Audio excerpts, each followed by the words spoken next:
China, por ejemplo. Entonces ahí no hay, o sea, a nosotros, curiosamente, el proceso político que atraviesa Venezuela, el proceso bolivariano, coincide pandemia con crisis mundial. Y además crisis estructural de la economía venezolana, que viene no de ahorita, viene del 79. O sea, ese esquema, ese modelo de acumulación que hemos escrito, viene, digamos, teniendo problemas, agotándose desde finales de los años 70.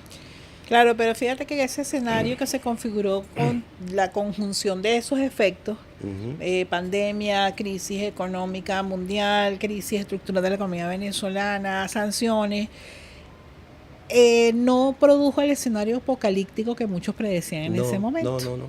¿Por qué? Porque hubo gobierno, porque hubo Estado que hizo política. Eso es lo primero que hay que resaltar.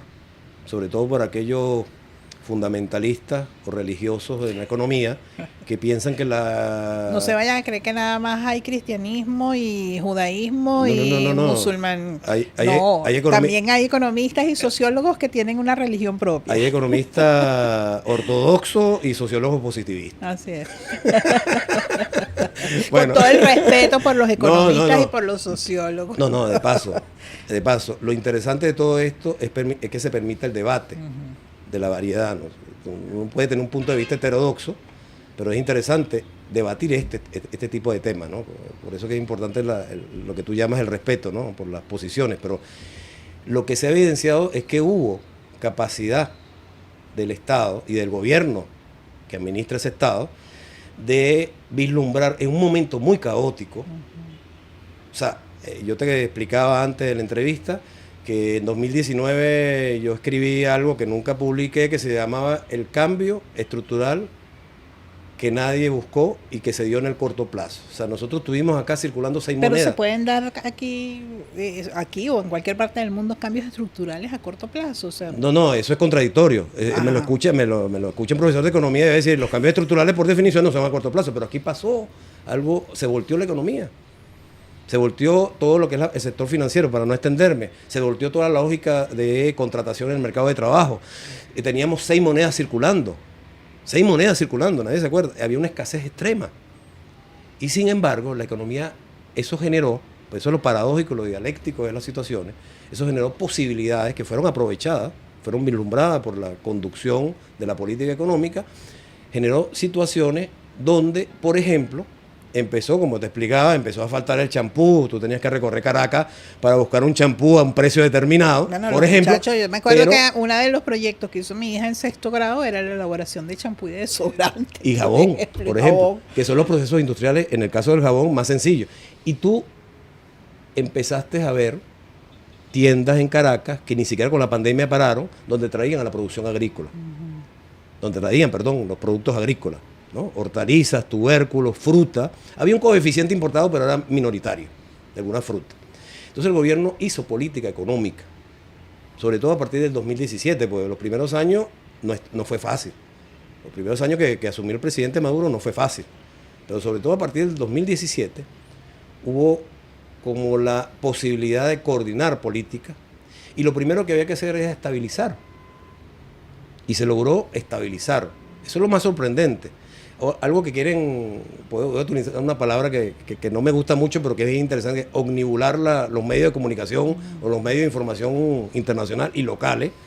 Y también a veces algunos economistas, yo tengo que obligatoriamente leer se debe leer los estudios. Tú alguna vez, en algún caso, me imagino que te has leído algunos informes de algunos economistas que con mucho respeto, pero que en ningún momento nombran el bloqueo o no lo toman en cuenta porque viven en un análisis religioso fantástico de los modelos económicos.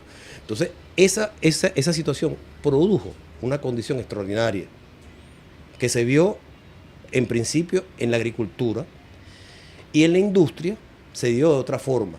Es más difícil en la industria, porque en la industria la densidad y la proporción de capital es mayor. O sea, estoy hablando de capital en términos neoclásicos, de paso, en términos de los equipos, de las maquinarias.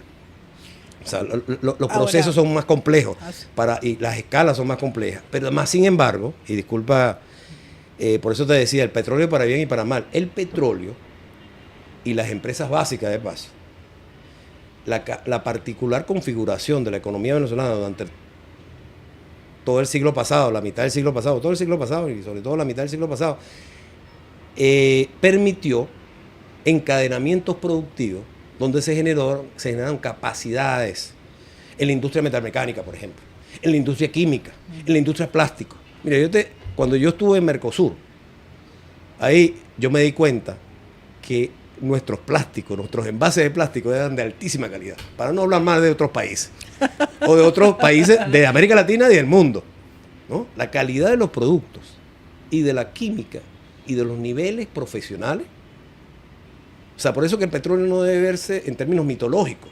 O sea, está muy bien lo del excremento del diablo, o sea, nosotros siempre tenemos que tener esa parte, digamos, de interpretación mitológica. Bueno, los neoclásicos también tienen una interpretación mitológica que es la maldición de los recursos naturales, ¿no? Y todo eso. Pero el petróleo también posibilitó la actividad petrolera.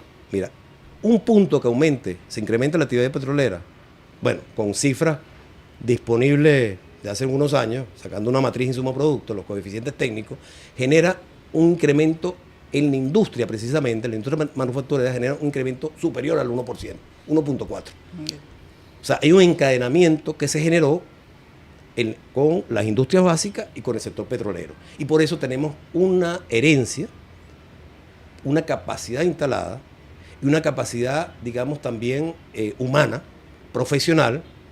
Tenemos empresas, o sea, posibilitó no solamente la metalmecánica, la química, sino la construcción.